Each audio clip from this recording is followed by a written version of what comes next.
Hello everybody, Flamin' Shark back with another video, and this is the review to my blend commentary blend reaction to Season 4, Episode 10 of Attack on Titan. I just got kind of lazy in not posting this on Monday. I did have it ready, but I just didn't post it, and it was kind of one of those things where it's like I knew there wasn't going to be a video on Tuesday either way, so it was like I just said screw it and just waited because it just flips it around where you don't have a video on Monday, but you have a video on Tuesday as opposed to the reverse. So there is that. But, yeah, this is, God, that's loud. This is, Attack on Titan Season 4, Episode 10, like I said. This was a really interesting episode. I really like how the pace is slowing down. I've talked about this before. Attack on Titan is really, really good at building your investment into a fight scene. And we were basically in a scene's the wrong word, but we were in a, for lack of a better term, because I'm lacking the proper term, we were in a fight scene the last few episodes, like a big battle scene. And now we've transitioned back to what AOT was doing at the beginning of Season 4, but obviously with very different context. Now we're on Paradise, we're getting more flashbacks. The series has probably had them, I don't remember ever having this many flashbacks in Attack on Titan in the first 3 seasons. I feel like we are flashing back to the past a lot, really ever since we learned about Grisha's backstory. It feels like we've just been flashing back to the past a lot more than we ever did before. And I guess we did a little bit in Season 3, Part 1 with the Kenny and Levi stuff, but not to the extent that we've been flashing back in this season. I feel like there's just been a lot of flashbacks. It's been really cool to see. I've really enjoyed them, and I'm really excited to see where we go with them moving forward, because we've learned a lot in the context. Because that's the thing, though, right, is that this was the first real time skip of the series where more or less we time skipped 3 years, but we're starting to fill in the blanks of the 3 years as we go deeper into Season 4, which is really cool. I like the way they've structured this. I assume this is very similar to how the manga did it, of course.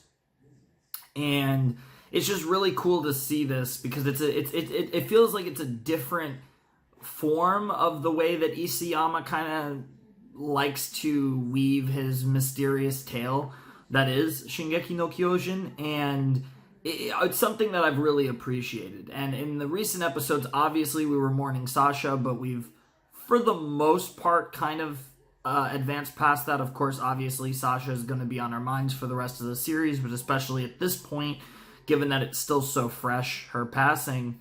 But we've also jumped into a really interesting situation in the story where we're on Paradise. And, obviously the people on Paradise kind of have to plan their next move out, since they, as we learned more about Hizuru and their place in all of this, and the fact that they don't seem to have that much of an alliance with, that an alliance doesn't seem to have come to pass, but obviously we don't fully know what's going on, because that was, last we saw was 2 years ago, and it did seem like the Hizuru girl that we saw earlier in the season, who's the same girl, seemed to be pretty nice to the Eldians that were in Marley. So, I mean, she did save one of the kids' lives, and I actually can't remember which one it was. I think it was Falco, but it was one of the warrior candidates fucked up, and she probably saved his life by saying, hey, I accidentally spilled wine on myself, as opposed to what really happened was he accidentally spilled wine on her. And that, was a very, very cool moment, very interesting moment to show that not everyone necessarily hates the Eldians. But I don't know if that implies that at some point in between the flashback we saw and the present, that Hizuru and the Eldian Empire worked out an agreement, despite the fact that they didn't originally have an agreement, because obviously Hizuru just wanted to use Paradise for their, just to make a bunch of money and become a stronger economic power in the world, which obviously makes sense on their end. But it's very interesting. It's very interesting, and I'm really curious to see what exactly came of that. Obviously, Eren and The evolution of his character has been absolutely phenomenal. That's been kind of one of the things I've really been stressing in these reactions in season 4 is just Eren is so crazy, and it's been so interesting to watch his character and evolve into what it's become now. And I'm just so curious to see where they go moving forward with Eren, because it's just so interesting, and I'm so curious how it's all going to play out with Eren, because, you know, Jean and Mikasa and Armin and Connie and all these potatoes are talking about Eren and, like, his reaction to Sasha dying, and the fact that in the end, Sasha died through a sequence of events that was caused because of Eren, and Eren obviously laughed about it, and obviously it wasn't just him thinking it was funny, it was obviously more complex than that, but nonetheless, he did laugh about it, and I think he laughed over the humor of just this entire situation, how everything about this is just messed up, and it's really sus. And we got to see the scene where all of Eren's friends all tried to say, hey, I'm gonna be the Attack Titan after you pass, and or, you know, I'll take the mantle from you when it's your time and stuff, and it was really a cool moment there. And obviously Eren made the comment that he didn't want any of them to be it because he cared about him too much, and they were talking in the present about how they don't see that Eren anymore. They don't see the Eren that was their friend, the Eren that they used to know, the Eren that cared so much about his friends. And it's really interesting because it's so hard to read Eren. We also got that amazing scene between Hanji and Eren where, you know, you got my favorite character and we got the character that's just been rising up and up my ranks, and Eren is just such a savage, and Hanji, you might think you're not good at this, but it's always a struggle, and Erwin was struggling the entire time, and he was just like you, he was great at hiding it. And that's one of the greatest talents, is faking it.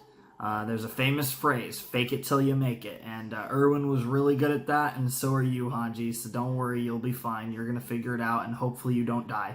Very scared about that. That's the one that's going to break me if that happens. That will break me. I was kind of prepared for someone like Sasha, but even though I am kind of prepared for Hanji, I swear to God, if she dies, I will, like, actually I will either cry, or I will rage, or I will do both. But you know. But yeah, this was an awesome episode, and really, I mean, all of the episodes have been awesome for a while, and just in general, I mean, the season's been so good, and like I said, we're kind of wrapping it up. We have 6 more episodes. I'm hoping, I don't know the situation on where the rest of the season's going to go, because obviously we're going to build to some sort of big cliffhanger in episode 16, obviously, I assume. And of course, there was the Historia being Preggers thing, which I didn't even get into. I talk about in the reaction quite a bit, so I'm not even going to bother here in the review. But that was really interesting. And my theory is that it's Eren, which just sounds weird to say. That's just such a weird thought. I don't think I've ever had a thought about those two prior to this, but it actually makes a lot of sense when you think about it. But I think it's just, when you think of like Mikasa and Eren, it's like, it's weird to think of Historia and Eren, especially because Historia had her weird thing with Ymir, but obviously with Ymir gone, and, you know, Eren being Eren, I feel like Eren and Historia understand each other better. Like, I feel like Historia understands Eren, and Eren understands Historia better than any other character in the series. And Mikasa might think she knows Eren the best, but honestly, I do think Historia can relate to Eren more than anyone. So they do have a real connection. And then, I don't buy for a second that Historia got impregnated by some random dude. No way. No fucking way. Even if it's not Eren, it's going to be someone we know. But yeah, I just can't think of anyone else that really makes sense. It's really interesting sauce. And like I said, I talk about my theory as to why I think they're hiding it as well in the reaction. But I do want to mention that we obviously have 6 more episodes left of Attack on Titan final season, although I think this is part 1. I know there's been no announcement. I don't expect an announcement until the last episode. I think there will probably be an announcement either at the end of the last episode or like when it airs or something. I'm expecting MAPPA to announce Attack on Titan final season part 2, because again, this story is not ending in 6 episodes. I can tell that, even having not read the manga. There's no way this story is ending in 6 episodes. No way, no how. I really hope to see Mappa get more time.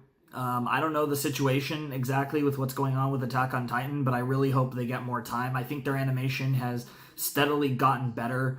Really, I generally would say it's gotten better over the course of the season. I think they're, obviously working so hard on this, and, have had a lot of unfortunate circumstances put into this. And I've been a little critical of the animation. I'm not going to not talk about the fact that, again, I don't think it's perfect or anything, but obviously they've done a great job with the situation that they've had, and hopefully they get more time to work on season 4 part 2. That would be fantastic. I don't know the situation on that. Like, God only knows when season 4 part 2 is going to come out. My guess would be probably November again or December again. My guess would be around the same time that season 4 part 1 started in 2020, that season 4 part 2 will start around that time in 2021. Hopefully they get at least that much time. It would really suck if it starts in the summer. But I mean, whatever they need the time for. But I do expect that, because obviously the manga's ending very soon. I believe the manga's ending either in March or April. So the manga will be over by around the time that season 4 part 1, which I'm assuming this is part 1, ends, and then we will get some time to further prep season 4 part 2. But hopefully it's not too soon. But again, if it's in the summer, I mean, I'm going to be really hyped. But I don't know. I mean, I don't know the circumstances, but hopefully they get a more reasonable amount of time to work on the project.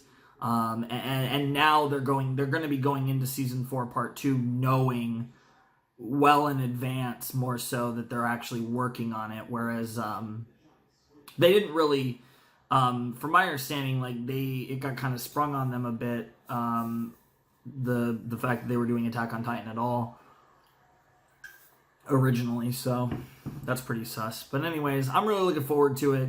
It's kind of weird to say that there's only 6 more episodes left before we're going on presumed hiatus for Attack on Titan, but it's good to see, though. I mean, like I said, we're 6 episodes away in ReZero, we're 6 episodes away in Attack on Titan, and we're 6 episodes away in Ruby, since I have not actually recorded Chapter 9 yet, so yeah, but it's crazy. Like, we're 6 episodes away from all of the series that we're doing weekly to conclude, so I know for the next, 6 weeks, it's going to be a lot of these single episode reactions to these weekly series, but I promise that for the time being, I don't have any plans to be doing any of those type of things after we conclude these 3. I plan to just go back to just doing my rotational videos, and maybe I'll start posting the project I've been working on as well on the side, the kind of secret project videos that I've been working on the side as well. I don't know if I want to